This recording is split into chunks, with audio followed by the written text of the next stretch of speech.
Hello, வணக்கம் எல்லாருக்கும். நான் உங்கள் துரை. எல்லாரும் ரொம்ப அருமையா இருப்பீங்கன்னு நம்புறேன். இன்னைக்கு உங்களுக்காக நான் எடுத்துட்டு இருக்கிறது இந்த உலகத்துல காதலை எத்தனையோ பேசியிருக்காங்க. கவிஞன் நானே காதல் ஆயிடுறான், இல்ல காதலிக்கிறதுனால கவிஞன் ஆயிடுறான்.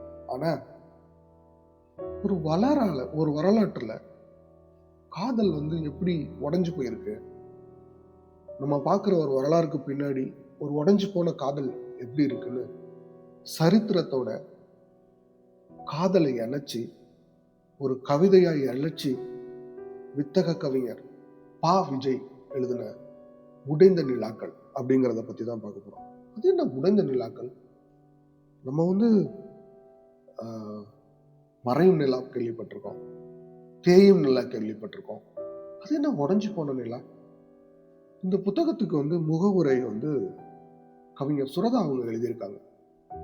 அது கவிஞர் சுரதா அவங்க சொல்றப்ப நாள் ஏவுகணையில் ஏவிக்கொண்டு நிலாவையும் இவர்கள் உடைத்து விடக்கூடும். அப்போது உடைந்த நிலாக்கள் உழவும். ஆனால் இந்த உடைந்த நிலாக்களோ காதலால் உடைந்த நிலாக்கள் அப்படின்னு சொல்லி இந்த தலைப்பையே ரொம்ப சிலாகித்து கவிஞர் சுரதா அவங்க எழுதியிருப்பாங்க. ஸோ அப்படி இந்த தலைப்புல எவ்வளோ பெரிய ஒரு அழகான காதலை உடைஞ்சு போன காதலை ரொம்ப அருமையா பா. விஜய் சொல்லியிருப்பாங்க. அதை நம்ம பார்ப்போம். முதல் அத்தியாயமே தாஜ்மஹாலுக்கு பின்னால். தாஜ்மஹாலுக்கு பின்னா யமுனை நதி தானப்பா ஓடுது, அது என்ன புதுசா இருக்குன்னு பாக்குறீங்களா? அப்படி இல்லை.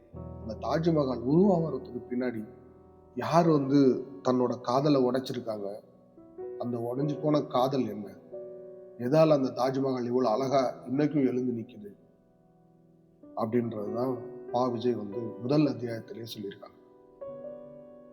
தாஜ்மஹால் ரொம்ப அழகானது. பார்க்கும் போதே ஒரு மிகப்பெரிய பிரம்மாண்டம், அந்த பளிங்கு கல்லு கலர்.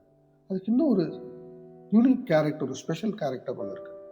என்னன்னா, காலையில சூரியன் உதிக்கிறப்ப ஒரு கலராகவும், உச்சி வெயில் நேரத்துல ஒரு நிறமாகவும், அந்தி வேலையில இன்னொரு நிறமாகவும் காமிக்கும். அவ்வளோ அழகா அதை அந்த கற்கள் செதுக்கியிருப்பாங்க. இதுக்கு பின்னாடி இருக்கிற அந்த அழிஞ்சு போன காதலை, உடைஞ்சு போன காதலை எப்படி சொல்றோம்னு வாங்க பார்ப்போம். தாஜ்மஹால் என்ற கல் காவியம் 2 காதல் காவியங்களால் உருவானது. ஒன்று ஷாஜஹான் மும்தாஜ், இன்னொன்று ஹரின் துலோத்தி. அது என்னப்பா, மும்தாஜ் இறந்து போயிட்டாங்க, அவங்களுக்காக ஷாஜஹான் கட்டினாரு, அதுதானே தாஜ்மஹால்? அதெல்லாம் நமக்கு தெரிஞ்சது. ஆனா அவங்க இறந்ததுக்கு அப்புறம் அது உருவாகிறதுக்காக ஒரு காதல் தன் தியாகத்தை எப்படி செஞ்சிருக்கு அப்படின்றதுதான் இந்த சொல்லியிருக்காரு விஜய். வாங்க பார்ப்போம். ஹரின்கிற அரசவை ஓவியன், முகலாய பேரரசோட அரசவை ஓவியன் தான் ஹரின். அவனோட மனைவி தான் திலோத்தி. இவங்களுக்கு இருந்த காதல் எப்படி உடைஞ்சது, அதால எப்படி இந்த தாஜ்மஹால் உருவாச்சு அப்படின்றதுதான் பா. விஜய் சொல்லியிருக்காரு. நம்ம பார்ப்போம் வாங்க, கவிதையா படிப்போம் வாங்க.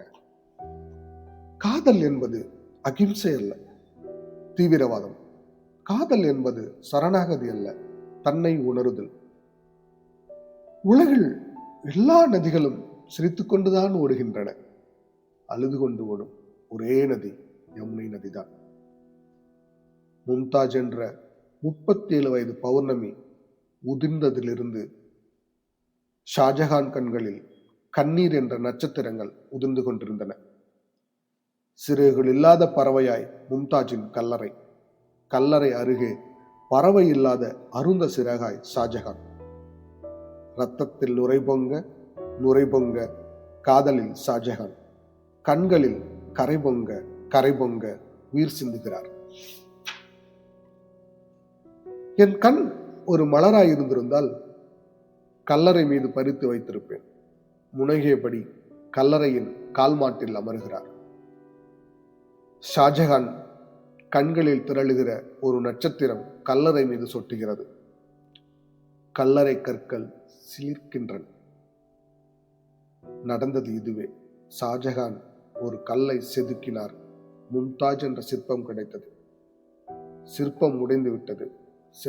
செதுக்கியவன் கல்லாகி விட்டான். பேரரசர் ஜஹாங்கீர் ஷாஜகான் உயிர்த்தெழ வேண்டுமெனில் அவர் கனவு கனவாகிவிடக்கூடாது. மும்தாஜுக்கு மகால் எழுப்பப்பட வேண்டும். மாலை சூரிய கிரகணங்கள் விண்ணில் வர்ணக்கலா வித்தை செய்கிறது. யமுனை நதி மொகலாய சாம்ராஜ்யம் போலவே மௌனம் அனுஷ்டிக்கிறது. அமைச்சரும் நண்பருமான ஆசிப் வருகிறார். அவருக்கு புரிகிறது, ஷாஜகான் என்ற கப்பல் மூழ்க துவங்கிவிட்டது. அந்த கப்பலுக்கு மும்தாஜ் தானே கடல். 7 லட்சம் வீரர்களின் தலைவன் பாலடைந்து உட்கார்ந்திருக்கிறான். ஒரு ராஜாதி ராஜ தரிசனம் சருகாய் காட்சி அளிக்கிறது. பேரரசே, அழைக்கிறார் ஆசிப். மும்தாஜோடு பேசிக் கொண்டிருந்த ஷாஜகான் திரும்புகிறார். மும்தாஜ் காற்றில் கரைகிறாள். பேரரசர் ஒரு பூவை எடுத்து வீசி கல்லறையின் மீது அமர்ந்திருந்த ஈயை துரத்தி விடுகிறார். மொகலாய சிங்கம் உடல் பொருள் ஆவி ஒடுங்கி காணப்படுவதில் கண் கசிகிறார் ஆசிப். ஹசூர், தங்கள் உடல்நலம் சோதிக்க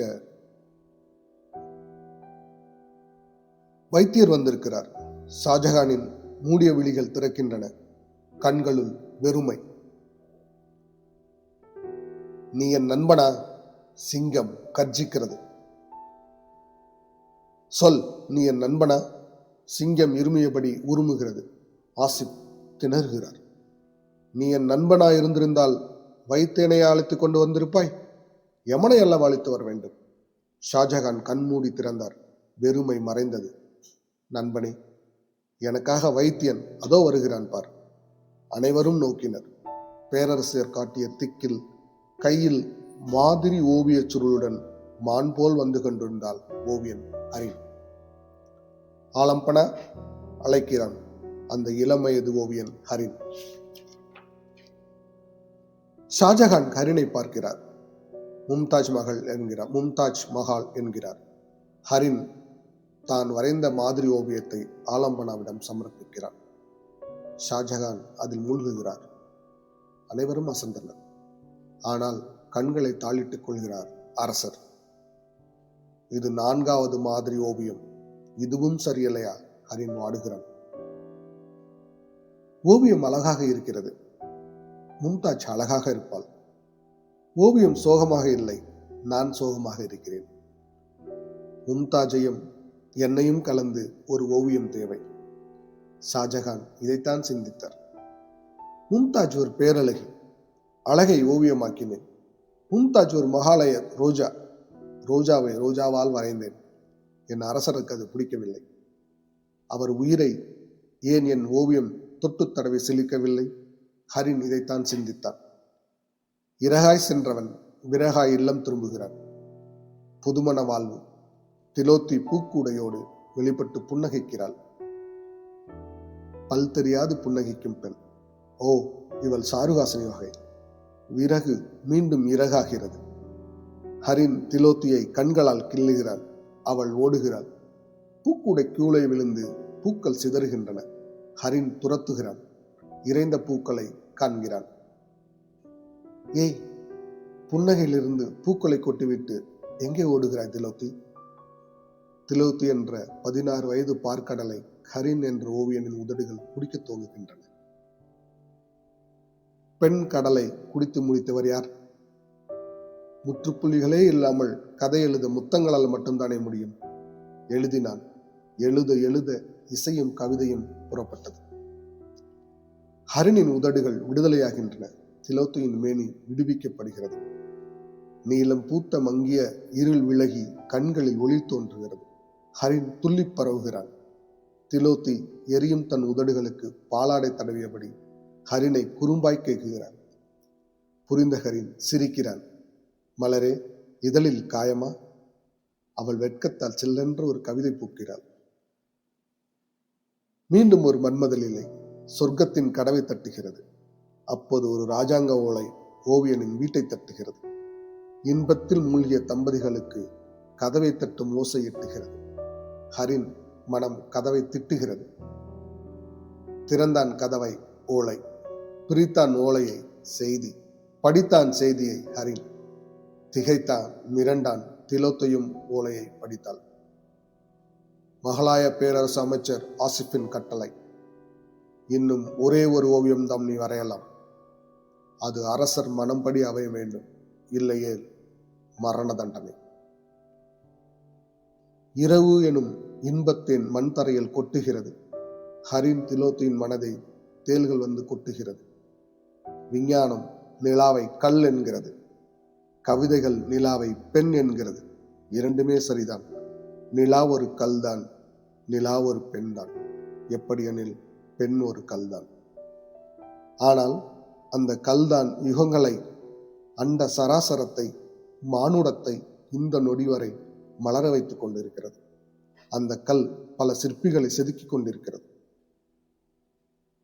மரண தண்டனை என்ற தீர்ப்பின் அதிர்விலிருந்து மெல்ல வெளியேறி கல்லானால் திலோத்தி. காதல் ஹரினுக்கு சிறை, காதல் ஷாஜகானுக்கு புதை மணல். சிறகடிப்பவனுக்கு புதைந்து கொண்டு போவனின் மனோநிலை இமயத்தை விட 2 அடிகள் அதிக தூரத்தில் இருக்கிறது என்பதை திலோத்தி உணர்ந்தாள். அரசர் அழகான ஓவியம் கேட்கவில்லை, சோகமான அழுகை கேட்கிறாரோ? திலோத்தி திறனாய்ந்தாள். அன்று முழு பௌர்ணமி இரவு. அண்ணாந்து கிடந்தான் ஹரின். குயிலிறகை மயிலிறகால் நீவுவது மாதிரி ஹரினின் விரல்களால் நீவினாள் திலோத்தி. அன்பே, அரசர் எதைத்தான் எதிர்பார்க்கிறார்? திலோத்து உதடு மீட்டினாள். ஒரு மெழுகுவர்த்தி எரிந்து முடியும் நேரம் கழித்து எரிந்து விழத் தொடங்கினான் ஹரின். மும்தாஜை, மும்தாஜை, ஒரு பிரம்மாண்டமான கண்ணீர் துளியை, ஷாஜகானின் இதய வலியை, அவர் அழுத மொத்த கண்ணீரையும் ஒரே சொட்டாக்கினாள். அவர் விரும்பும் ஓவியம் வரையலாம் திலோத்தி. ஹரின் குமுறி குமைந்தான். சுத்த கலைஞன், ஒரு சுயமரியாதைக்கார். தான் நிராகரிக்கப்படுகிறோம் என்று அறிந்தால் அதை துடைத்துக் கொள்வதில்லை, தனக்குள் தன்னை உடைத்துக் கொள்கிறான். 3ஆம் பால் காய்ச்சும் இரவில் நிலா ஒளிப்பால் ஊற்றிக் கொண்டிருந்தது. திலோத்தி வெள்ளி கோப்பையில் பசும்பால் ஊற்றிக் கொண்டிருந்தாள். அரசர் கேட்பது கண்ணீர் சிந்தும் ரோஜா, அன்பர் வரைவதோ புன்னகைக்கும் ரோஜா. அரசு துயரத்தின் ஆழத்திற்கு இவரால் இறங்க இயலவில்லையோ? திலோத்தி சிந்தித்துக் கொண்டே மாம்பழம் நறுக்கினாள். அவள் கை தந்தம், விரல்கள் தந்தத்தில் பூத்த சூரியகாந்த தண்டு. கத்தி மாம்பழத்தை அறுத்து கொண்டிருந்தது. கண்கள் ஹரினை உற்று நோக்கிக் கொண்டிருந்தது. மனம் மகாலை எண்ணிக்கொண்டிருந்தது. கத்தி மெல்ல அவள் விரலை மாம்பழத்தின் கனிந்த பகுதி என்று எண்ணி அறுத்துவிட்டது. அடுத்த நொடி அவள் விரலில் ஹரினின் உதடுக்குள். திலோத்தி அவனையே நோக்கினாள். ஆச்சரியமாய், அதிசயமாய், அடங்காத காதலுடன் தனக்காக துடிக்கும் அவனையே நோக்கினாள். நகக்கண்ணில் தீப்பொறி பட்டதை போல ஹரின் பதறினான். திலோத்தியின் மனதில் ஒரு பொறிப்பட்டது. ஆலமரம் பொழிந்த அரசன் காளான் போல் குறுகி இருந்தான். அரசனுக்கு உடல் நோய் இல்லை, மனநோய். மனநோய்க்கு மருந்து தேவையில்லை, ஓவியம். ஆலம்பன. ஷாஜகான் நிமிர்ந்தார். குயில் நின்றிருந்தது. யார் அம்மா நீ? நான் ஓவியர் ஹரினின் மனைவி திலோத்தி. ஷாஜகான் வெளிகளுக்குள் சிற்றொலி. 1 மாதம் அவகாசம் தேவை ஆலம்பனா. பேரரசர் புருவம் அழைத்தார். எதற்கு? மும்தாஜ் மகால் மாதிரி ஓவியம் வரைய. இவ்வளவு நாள் அவகாசம் இருந்ததே? குயில் மௌனமானது. சிங்கம் பேசியது. 1 மாத அவகாசம் தந்தோம். குயில் சிட்டுக்குருவியாக மாறி சிறகடித்து போனது. காதல் எதிலிருந்து எதுவரை? அணுவின் துவக்கத்திலிருந்து அஸ்தியின் பிடி வரை. ஹரினுக்கு அறிய வைத்தால் திலோத்தி. காதல் ஒன்றோடு ஒன்று கலத்தலா? ஒன்றுள் ஒன்றை விதைத்தலா? ஒன்றை ஒன்றால் உணருதல். ஹரினை உணர வைத்தால் திலோத்தி. பெண்ணென்ற பிஞ்சு பிரபஞ்சமே, கனவாக நீ இருந்தால் கண்விழித்தான் நான் இருப்பேன். நிலமாக நீ இருந்தால் நடக்க மாட்டேன், தவழ்ந்திருப்பேன். முள்ளாக நீ இருந்தால் குத்திக்கொண்டு குதூகலிப்பேன். தீயாக நீ இருந்தால் தினந்தோறும் தீக்குளிப்பேன். தூசாக நீ இருந்தால் கண் திறந்து காத்திருப்பேன். மழையாக நீ இருந்தால் கரைமறை நனைந்து நிற்பேன். ஓவியன் ஒவ்வொரு மாதமும் காதலாய் கசிந்து உல்லாசியானான். காதலின் உச்சி வரைக்கும், இன்பத்தின் சிகரம் வரைக்கும், தாம்பத்தியத்தின் எல்லை வரைக்கும் கருணை அழைத்துச் சென்றாள் திலோத்தி. ஓவிய பலகை ஒட்டடைகள் மண்டின, வர்ண குழம்புகள் கெட்டிப்பட்டு போயின. ஒரு நாள் மாலை வீடு திரும்பினான் ஹரின். திலோத்தி, திலோத்தி என மெல்லிசையை அழைத்தான். ஓவிய பலகை சுத்தப்பட்டிருந்தது. வர்ண குழம்பும் தயார் நிலையில். ஒரு கடிதம் ஊசலாடியது. அன்பே, சோகத்தின் ஆழம் அந்த சோகத்தின் ஆழத்திற்கு இறங்குபவரால் தான் உணர முடியும். ஆலம்பனாவின் மனசு உனக்கு வர வேண்டுமெனில் ஆலம்பனாவின் நிலைக்கு நீ வர வேண்டும். என்னை யமுனை தாயிடம் ஒப்படைத்துக் கொள்ளப் போகிறேன். என் மரணம் உனக்குள் ஆலம்பனாவின் உணர்ச்சிகளை நிரப்பும். ஒரே ஒரு ஓவியம் வரை அது மும்தாஜ் மஹாலை உருவாக்கும். அது முடிந்த பின் நமக்காக வரை இந்நேரம் இறந்து போயிருக்கும் திலோத்தி.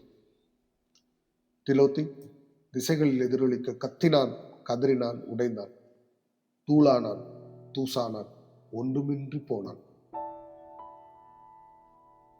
திலோத்தி அவனுக்கு கடலானாள், அவன் கப்பலானான். மூழ்கத் துவங்கினான். ஷாஜஹானின் வழி ஹரினுக்கும். அவனால் ஒரு பிரம்மாண்டமான கண்ணீர் துளியை கற்பனை செய்ய முடிந்தது. வர்ணங்களை ஒதுக்கினான். கண்ணீரின் நிறத்திலேயே அந்த கண்ணீரை வரைந்தான். அற்புதமான மாதிரி ஓவியம். ஷாஜஹானின் உதடுகள் ஆண்டுகளுக்கு பின் சிறிது மலர்ந்தது. அவள் எங்கே? அந்த ஓவியனின் மனைவி எங்கே? அவள் ஏதோ செய்திருக்கிறாள். ஹரினை ஷாஜஹானை மாற வைத்து ஓவியம் செய்திருக்கிறாள். அமைச்சர் ஆசிப் நடந்ததை கூறினார். அதிர்கிறார் அரசர். என்னது? அவள் யமுனையில் விழுந்து தற்கொலை செய்து கொண்டாளா?